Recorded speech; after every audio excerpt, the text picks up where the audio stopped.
Hello everyone, कैसे हैं आप सब। उम्मीद करते हैं अच्छे होंगे। आज उन्हें गीता किचन में साबूदाने का रोटी बनाएंगे। यह रोटी सॉफ्ट एकदम रुमाल की तरह है और सब्जी आलू टमाटर की बनेगी। यह भी बहुत अच्छी बन के तैयार हुई है। साबूदाने का जो रोटी बनाते हैं, इसे बनाने के बाद हम चाहे जिस तरह से इसे मोड़ करके रख देंगे, यह टूटती नहीं है और बहुत ही नरम सॉफ्ट बन के तैयार होती है। इस रोटी को खाने के बाद भूख भी नहीं लगता है। व्रत में इसे अक्सर बनाया जाता है और इस रोटी को मैंने पहली बार बनाया है और इसे देख रही हैं बहुत ही सॉफ्ट बना है और घी ऑयल भी बहुत कम लगता है। यह हेल्थ के लिए बहुत फ़ायदेमंद होता है। अक्सर नवरात्र में सभी लोग साबूदाना खाते हैं और इस तरह से रोटी बनाकर खाएं तो पता ही नहीं चलता कि व्रत हैं। तो फिर चलिए बनाना स्टार्ट करते हैं। सबसे पहले एक कढ़ाई लीजिए। कढ़ाई में 1 चम्मच घी डालिए। घी गर्म हो जाए उसके बाद इसमें साबूदाना ऐड करेंगे। यह साबूदाना बड़े दाने का है, आप छोटे दाने का भी ले सकते हैं। इसे अच्छे से भून लीजिए।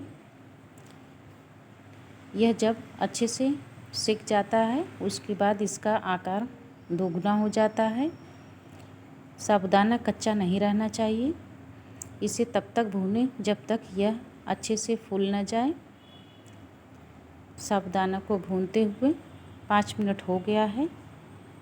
व्रत में साबूदाना खाना चाहिए। साबूदाना से भरपूर मात्रा में कैल्शियम, आयरन, विटामिन के पाया जाता है, जो हड्डियों को भी मजबूत बनाए रखने में, लचीलेपन के लिए बहुत फ़ायदेमंद होता है। साबूदाना में आयरन काफ़ी अच्छी मात्रा में मिलती है।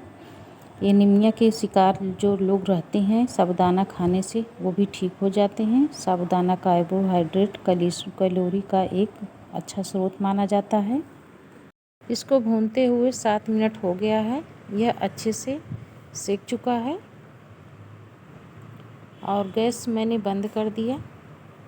एक जार लीजिए, जार में साबूदाना को ऐड कर दीजिए। अब इसका कलर भी चेंज हो गया है और साबूदाना बड़े आकार में हो गया है। थोड़ी देर ठंडा हो जाने दीजिए, फिर उसके बाद ही ग्राइंड करना है। हम तुरंत अगर जार में डाल देते हैं तो जार भी हमारी गर्म हो जाएगी, तो ग्राइंड अच्छे से नहीं होगा। हल्का हल्का गर्म रहने के बाद ही इसे ग्राइंड करना है। मैंने इसे कढ़ाई में गैस बंद कर दिया था और थोड़ा सा ठंडा हो गया, फिर उसके बाद इसे ग्राइंड किया है। इसे थाली में लेकर के छन्नी में इस तरह से इसको छान लीजिए ताकि जो छोटे बड़े टुकड़े हैं वह छन्नी में आ जाए। इसे ग्राइंड करने के बाद मैंने 2 बार में डिवाइड किया है और इसे इस तरह से छान लिए हैं। इसका टुकड़ा इस तरह निकल गया। इसे हमें फेंकना नहीं है, न फिर से ग्राइंड करना है। यह छोटे छोटे दानों में हो गया है। इसे सब्जी में डालेंगे। सब्जी इसकी बहुत अच्छी बनती है। यदि सूप बनाते हैं तो कॉर्नफ्लोर की जगह यह साबूदाना का आटा डालते हैं, बहुत अच्छा सूप बन के तैयार होता है। इधर आलू मैंने उबाल करके पहले से ही रखा हुआ था, इसे छील ले रहे हैं। इसमें 1 आलू डालेंगे और ढेर सारी रोटियां साबूदाने की बन के तैयार होगी। इस आलू को छीलने के बाद जो साबूदाना ग्राइंड करके आटा मैंने रखा है उसमें ऐड करेंगे। जिसे गाजर घसते हैं उसे ले लीजिए, इसे कस कर लीजिए और इस तरह से हम इसे घसेंगे। इसमें लच्छे बहुत अच्छे से निकल आते हैं। हाथ से जब आलू को हम मैश करेंगे, छोटे छोटे उसमें गुठलियाँ रह जाएंगी। इस तरह से जब हम क्रश करेंगे तो अच्छे से यह आलू मेल्ट हो जाता है।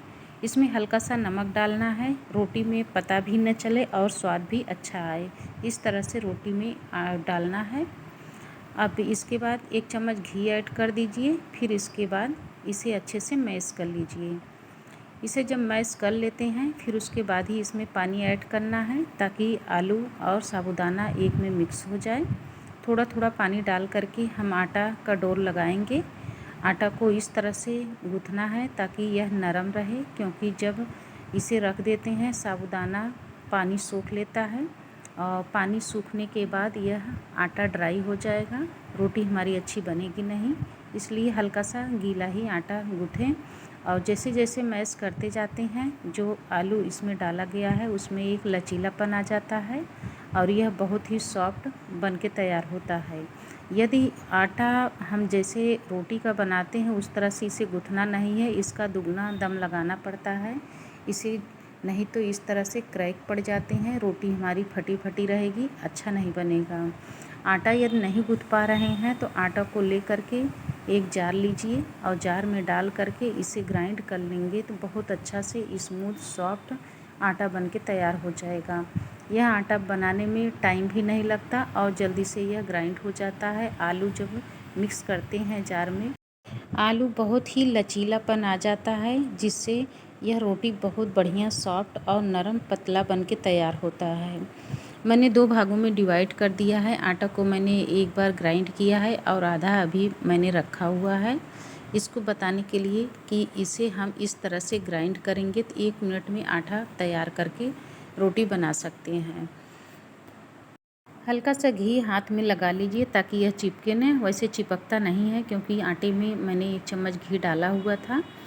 हाथ में अगर लगा लेते हैं तो यह और अच्छा चिकना बन के तैयार होता है। इस तरह से बॉल बना लीजिए, फिर इसे हल्के हाथों से इसे दबा दीजिए या फिर बेलन की सहायता से दबा करके इस तरह से रोटी बनाएंगे। बहुत ही बढ़िया रोटी बनेगी, न इसमें आटा सूखा लगाना है न तो ऑयल लगाना है। यह बहुत अच्छे से बेलने में आसानी रहती है और पतला पतला यह बन के तैयार होता है। यह रोटी अगर गोल में नहीं बना पा रहे हैं तो कोई बर्तन ले लीजिए और गिलास कटोरी उससे काट करके भी गोले में बना सकते हैं, लेकिन इसे जैसे ही बेलेंगे यह बहुत ही आसानी से बेलते हैं और इससे टेढ़ा मेढ़ा भी नहीं होता है, न फटने का डर न तो क्रैक्स आने का डर रहता है। रोटी मैंने बेल ली है और इधर मैंने तावा रखा है, गरम हो रहा है।